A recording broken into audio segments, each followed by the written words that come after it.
Welcome to Strip Cover Lit, where we squeeze the bigger picture out of literature. I'm Adrian Fort, and we are here for a poetry discussion that comes to us again from Charles Bukowski, but this time from the collection known as The People Look Like Flowers at Last. The poem in question is called Sick Leave, and I didn't prepare a whole lot for this because I want this to go a specific way. I want this to be more of an exploration than a discussion. What am I doing here? Is that better? It doesn't matter. It doesn't matter. I want this to be more of an exploration than a discussion in and of... I have discussed before on the channel that Bukowski is a strange case study when talking about the isms. Talking about different isms, imagism, existentialism, things like this, in question with poetry, in reference to literature. And that the way we really get around to these things is in an old adage, not in ideas, but things. This is known as the objective correlative. The objective correlative, not in ideas, but things. Don't tell me, show me. Don't tell me, oh, I was so tired. Show me a character not being able to keep their eyes open, not being able to focus. Show me a character constantly lapsing into the world of dreams. And that lets me know how tired the character is. And also what it does from a writing standpoint is that it removes the tendency and the temptation towards cliche.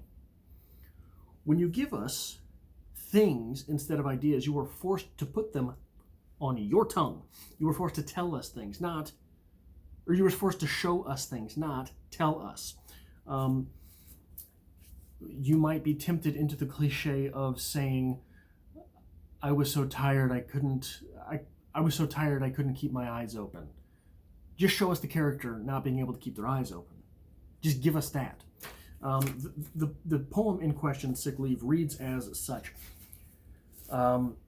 There I am, flat on my belly. Him is dead. Shake is dead. The fish I have caught and eaten and shitted out are dead. And the doc is ramming a glass tube up my ass. A glass tube with a little light on it, on the end of it. And I am hoping for a medical excuse for 2 more days of sick leave. And the doc plays right along. You got some buttes there. You ought to be cut. Well, the White Russians used to cut a hole in a man and take hold of the end of his intestine and nail it to a tree and then force the man to run around the tree. He pulls the glass tube out of my ass and part of me along with it. He has a face like a walnut, and when his nurse bends over, which is often, her butt is like a big soft pillow or powdered donut. No blood, just clouds. And I say, Doc, add a day to the excuse. I can feel the pain all the way down to my nuts. Sure, he says. Sure, I know a lot of boys from the post office, all nice boys. At home, I screw the cap off the bottle and have the first good one. It rained while he rammed me. The rain sits glittering in the screen like sugar flies eating dreams, and I split the racing form with my thumb and call my bookie. Give me 2 across on Indian blood, 5 win on Lady Fanfare, 5 place on The Rage. I hang up and think softly of Kafka, sleeping under the paws of gophers, and the lady across the hall sings to her canary. Love has clicked off and on like a cigarette lighter, and now her love is a bird. It gets like that when not much happens and you play on a small stage, and I pin my medical exemption to the front of one of my old paintings, rub some salve on my ass, and pour another drink. Why do I bring this poem to you? Why do I start this poem with a beginning rattle, with a beginning throat clearing about the isms? Because Bukowski gives us the isms in a way that only Bukowski can, that possibly only Bukowski has. And there are other writers who are similar in vein to Bukowski, perhaps Polinick.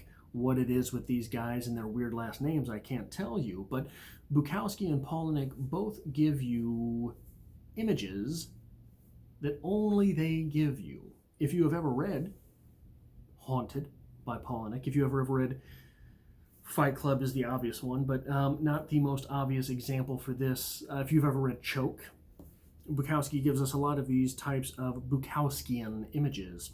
But here, I want to try something. Keep these terms and these definitions in your mind as I read this. Sorry, I'm a little out of breath. I just got back from the gym. Imagism. Jism 1. And this is straight from YouTube, all these jisms. I got all these jisms off of not YouTube. I got these jisms off of Google. I suggest that you don't Google jism, but here we go. Imagism. Clarity of expression through use of precise images. A lot of this is drawn back to Ezra Pound. Ezra Pound, who Bukowski often cites himself. Let me see if I can pull up an Ezra Pound poem that is the oft given example of imagism. Oh no, I don't have internet. So Ezra Pound was a very revolutionary writer and thinker who does not get a whole lot of credit for the writing he did. But the poem I am about to share with you is one that you will not forget.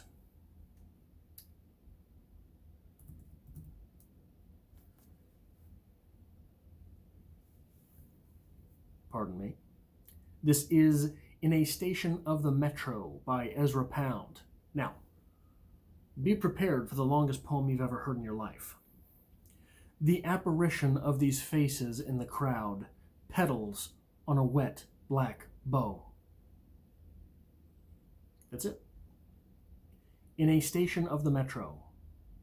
The apparition of these faces in the crowd, petals on a wet black bow. That is imagism. It puts something directly in your head. That something directly in your head, that picture that it gives you is meant to express something more than the image. The image is meant to give you the exact place, the exact thing, the exact state of mind, or the exact feeling the poet is trying to express. It is a bit dicey, and imagism is one of the things that bugs the absolute hell out of me sometimes when it's called poetry. But here, I can definitely see it. Here's existentialism. Individual person, it's meant to express that an individual person is a free and responsible individual, determines his or her own development through free will. That is the Google definition of existentialism. And here, absurdism. The conflict between the human tendency to seek inherent value and meaning in life and human inability to find any in a purposeless, meaningless, or chaotic and irrational universe. The absurdism is the contrasting our rational ways with an irrational universe.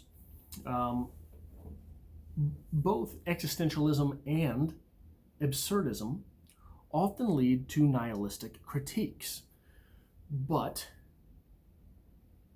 imagism is the ism here that leads me to nihilistic woe. That said, remember these as we read this poem again. Imagism, clarity of expression through the use of precise images. Existentialism, to prove the individual person is a free and responsible unit, determines his or her own development through free will. And absurdism, the conflict between the human tendency to seek inherent value and meaning in life and the human inability to find any in a purposeless, meaningless, or chaotic and irrational universe.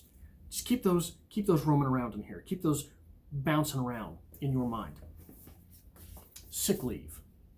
There I am, flat on my belly. Him is dead. Shake is dead. The fish I have caught and eaten and shitted are all dead. And the doc is ramming a glass tube up my ass. A glass tube with a little light on the end of it. And I am hoping for a medical excuse for 2 more days of sick leave. And the doc plays right along. You got some buttes there. Ought to be cut. Well, the White Russians used to cut a hole in a man and take hold of the end of his intestine and nail it to a tree and then force the man to run around the tree. He pulls the glass tube out of my ass and part of me along with it. He has a face like a walnut, and when his nurse bends over, which is often, her butt is big, like a her butt is like a big soft pillow or powdered donut. No blood, just clouds. And I say, "Doc, add a day to the excuse. I can feel the pain all the way down to my nuts." "Sure," he says, "sure. I know a lot of boys from the post office, all nice boys." At home, I screw the cap off the bottle, and I have the first good one. It rained while he rammed me. The rain sits glittering in the screen like sugar flies eating dreams, and I split the racing form with my thumb, then call my bookie. Give me 2 across on Indian blood. 5 win on Lady Fanfare. 5 place on The Rage. I hang up and think softly of Kafka, sleeping under the paws of gophers, as the lady across the hall sings to her canary. Love has clicked off and on like a cigarette lighter, and now her love is a bird. It gets like that when not much happens, and you play on a small stage, and I pin my medical exemption to the front of my old paintings, rub some salve on my ass, and pour another drink. This stanza I really want to discuss. At home, I screw the cap off the bottle and have the first good one. It rained while he rammed me. The rain sits glittering on the screen like sugar flies eating dreams, and I split the racing form with my thumb, then call my bookie. Give me 2 across on Indian blood, 5 win on Lady Fanfare, 5 place on The Rage. We'll talk a little bit about imagism. The apparition of these faces in the crowd, petals on a wet black bow. The rain sits glittering in the screen like sugar flies eating dreams. It's a pretty good example, I think, of imagism. What is happening there is Bukowski is taking a former something messy, the rain, and seeing the beauty in it, the glittering, while knowing the ugliness behind that sugar flies eating your dreams. Here we have a proctologist, something former and messy. The current something glittering, which are Bukowski's dreams of winning, and the ugly reality that is to come, sugar flies eating your dreams.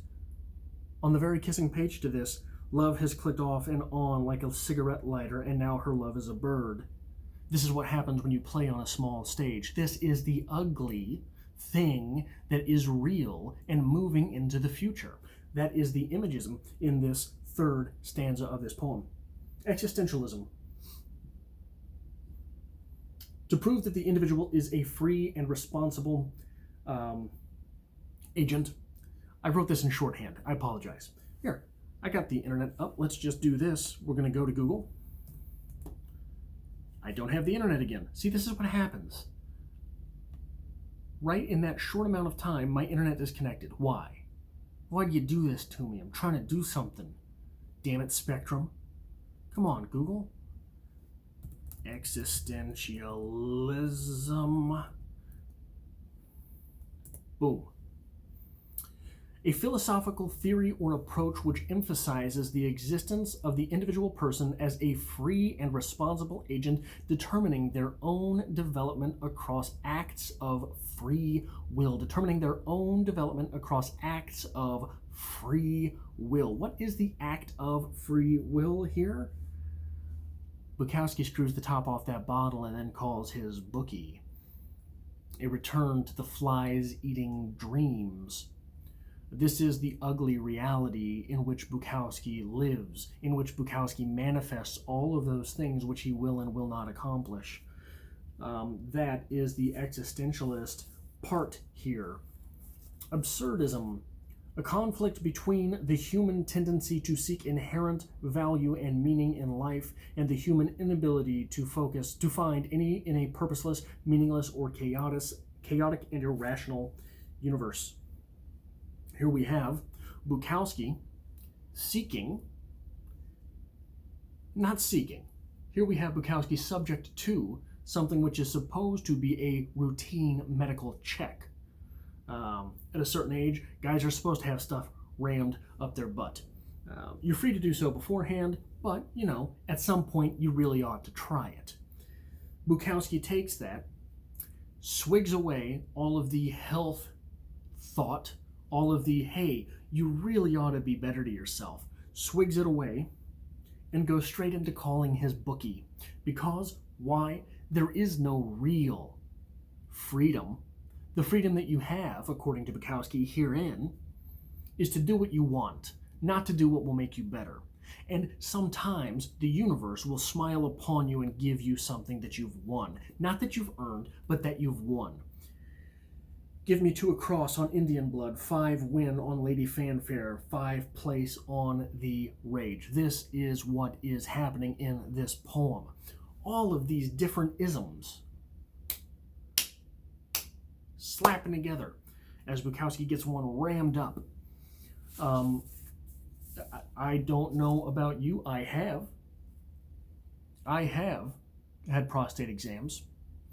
I had Dr. Gorilla Fist as a doctor when I was 14 years old and popped a hemorrhoid and had to say, hey, is this a hemorrhoid or is there something deeper at play?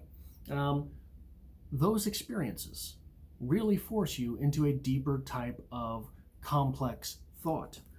Those experiences really force upon you some type of real examination of whether there is meaning or love in the universe.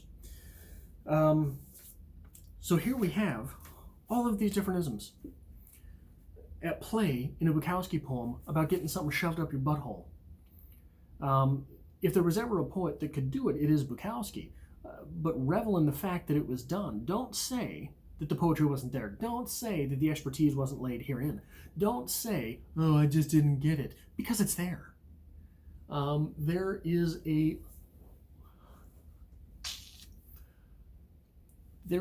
a hatred pounding in my chest, I think, for a lot of the stuff that goes on today in the literary scene, but I am realizing slowly and surely that I do not blame the writers. It is not their quote-unquote fault. They write what they write. Bukowski would not have been so kind as to say that, but it is the fault of the gatekeepers and those who think that they are the informed audience. The informed audience is one who says, no, I don't think so. I don't think this is literature. Fuck off. And I realize every time I read Bukowski, a little bit of that's me, because there's a lot of the stuff out there that I don't think is literature. And here's the trick. The onus is on the reader, not the writer. The onus is on the reader to find the literature. The onus is on the writer to make the art. And therein lies the rub, The onus is on the writer to make the art, not the propaganda. I've done 1,000 rants on this. Propaganda is something very different than art. I don't care what Wells said. I don't care what is told to you. Art is made without a particular definition in mind. Art is created without a particular directive for the reader. It is propaganda, which is supposed to take the reader by the hand and lead them to a specific spot. That is propaganda. What you get out of this Bukowski poem is there for you, not there from Bukowski. That is the trick to literature. Anyone can look at Shakespeare and say, hey, this is literature. It's something much more difficult than that, to pick up the Sunday papers and find the transcendent messages inside Garfield. Okay, that is what we are to do as readers. We are to take everything and put it in our own terms. But I want to return to the very beginning of this poem. Him is dead. Shake is dead. And the White Russians used to get their intestine, used to nail people's intestines to trees and make them run around the tree. Why is that there? This is Bukowski showing us that he is having fears of his own mortality. This is shown to us. This is shown to us in terms that anyone can read and understand. Someone writing poetry, talking about Hemingway, talking about Shakespeare, obviously. Someone writing poetry and thinking about these individuals hold those individuals in high regard, unless they denote otherwise. So by telling us that Hemingway is dead and that Shakespeare is dead, he is saying, my idols are gone. They have died. How did they die? I don't care right now. I'm thinking about my own death. By carrying forward and showing us how the White Russians used to nail someone's intestines to a tree and make them run around the tree.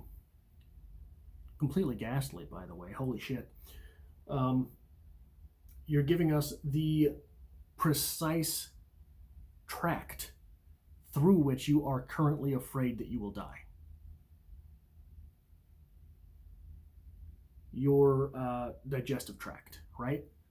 That is what you're currently worried about. You're giving us images of that. So in here, we have, again, the existentialism with the individual worried about what he or she has done, his or her free will, looking at the writing that he has done, the writers he has looked up to, and immediately after, the fish I caught and eaten and shitted. These are fish that he caught. He has, with his own free will, executed and consumed.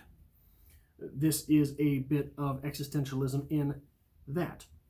Now, here he is, with all of this going on, and he's worried about getting 2 more days of medical excuse. That's pretty absurd. He's worried about getting an extra long weekend. It's pretty absurd. So I think that the moral to this poetry discussion, insofar as there is one, I like to think of this one more as an poetry exploration. I didn't take any notes besides the definitions for this. Is that I think this is a call to arms for me. I have for quite some time been at odds with the Rupikors. Rupikar? I am not exactly sure how to say the name. I've only seen it.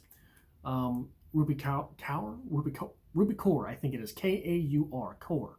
At least that's how this white Midwestern guy says it. I have long said, look, that's not poetry. What are you doing here? What are we doing with that? Get that off the shelves. You can't buy that. That makes me an asshole. Fitting for the poem. Makes me an asshole. My job in what I am doing here, what I hope to be doing with this channel, is not to say that's not literature. I hope what I am doing here is to say, hey, there's going to be literature in that. You want to read it? There's going to be literature in there. Let's look for the literature. Come on, bring it over here. I went through all the Harry Potter books and did that. I went through Twilight and did that.